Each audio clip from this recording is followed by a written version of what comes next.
Hello viewers, అందరికీ ముందుగా ఉగాది పండుగ శుభాకాంక్షలు. ఎలా ఉన్నారండి అందరూ? ఉగాది పండుగ అంటే గుర్తొచ్చేది ముందుగా మనకి ఉగాది పచ్చడి.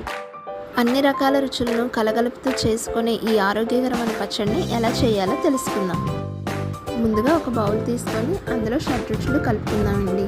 ఫస్ట్ తరిగి పెట్టుకున్న మామిడి ముక్కలు, వగరు కోసం అది, కారం కోసం పచ్చిమిర్చి, చేదు కోసం వేప పువ్వు, తీపి కోసం బెల్లం, ఇంకా పులుపు కోసం చింతపండు, అరవ రుచి ఉప్పు కోసం తగినంత ఉప్పు. దీంతోపాటు ఇంకా మనకి పచ్చడి టేస్ట్ పెరగడానికి కొంచెం కొబ్బరి ముక్కలు, కాసింత నెయ్యి, చిన్న తేనె, కలర్ కోసం చిటికెడంత పసుపు, ఇంకా ఒక అరటిపండు.